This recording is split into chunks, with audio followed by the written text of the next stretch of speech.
राम का वनवास एक साजिश या कर्मफल। भारतीय संस्कृति के महान ग्रंथ रामायण की कथा में भगवान राम का वनवास एक ऐसा प्रसंग है जिसने युगों से श्रद्धालुओं और विद्वानों को सोचने पर मजबूर किया है। यह प्रसंग केवल एक राजकुमार के राज्य त्याग की कहानी नहीं है, बल्कि इसमें छिपे हैं कई गहरे आध्यात्मिक, सामाजिक और दार्शनिक संदेश। राम का वनवास क्या केवल कैकी की साजिश थी, या ये उनके पूर्व जन्मों के कर्मों का फल था?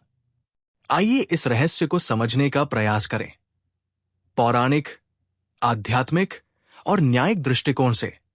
रामायण में जब राजा दशरथ ने अपने ज्येष्ठ पुत्र राम को युवराज घोषित करने का निर्णय लिया, तब संपूर्ण अयोध्या में उत्सव की लहर दौड़ गई।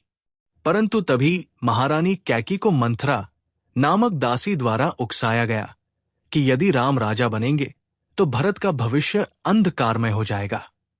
मंथरा की बातों में आकर कैकी ने दशरथ से 2 वरदान मांग लिए, भरत को राजा बनाने का और राम को 14 वर्षों का वनवास देने का।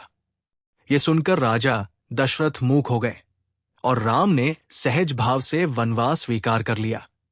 इस पूरे घटनाक्रम को देखने पर यह प्रतीत होता है कि ये एक राजनीतिक साजिश थी, जिसमें मंथरा और कैकी की भूमिका प्रमुख थी।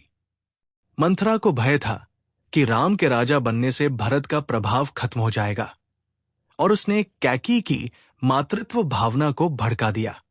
दशरथ वचनों से बंधे थे और राम धर्म के पालन हेतु वन चले गए। ये प्रसंग बाह्य रूप से निश्चित ही एक साजिश के रूप में देखा जा सकता है, परंतु जब हम इसे आध्यात्मिक दृष्टि से देखते हैं तो ये प्रसंग एक गहरे कर्म सिद्धांत से जुड़ा प्रतीत होता है। हिंदू धर्म में कहा गया है, जैसा कर्म वैसा फल। उत्तरकांड में एक कथा वर्णित है जिसमें राम का ये वनवास उनके पूर्व जन्म के कर्मों का परिणाम बताया गया है। एक पूर्व जन्म में राम ने एक ब्राह्मण की गाय की हत्या के दोषी को दंड नहीं दिया था, जिसके कारण उन्हें आगामी जन्म में वनवास भोगना पड़ा। यह भी कहा गया है कि भगवान विष्णु ने राम के रूप में अवतार लेकर रावण जैसे अत्याचारी का वध करने हेतु ये वनवास स्वीकारा। राम के साथ सीता और लक्ष्मण का वन जाना केवल प्रेम और त्याग का प्रतीक नहीं था, बल्कि एक नियोजित योजना का हिस्सा भी था। सीता का अपहरण, हनुमान का प्राकट्य, सुग्रीव मित्रता और रावण वध, ये सभी घटनाएं वनवास के कारण ही संभव हुई।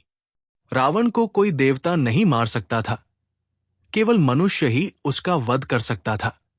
अतः राम का वनवास और रावण से युद्ध होना एक दैवी योजना का हिस्सा था। राम का वनवास केवल एक सजा नहीं थी, ये एक तपस्या थी, एक मर्यादा, धर्म और त्याग का उदाहरण। उन्होंने राजा होते हुए भी कष्ट सहे, वन में ऋषियों की रक्षा की और आदर्श आचरण का उदाहरण प्रस्तुत किया। उन्होंने किसी पर आरोप नहीं लगाया, न कैकी से द्वेष रखा, न दशरथ को दोषी ठहराया।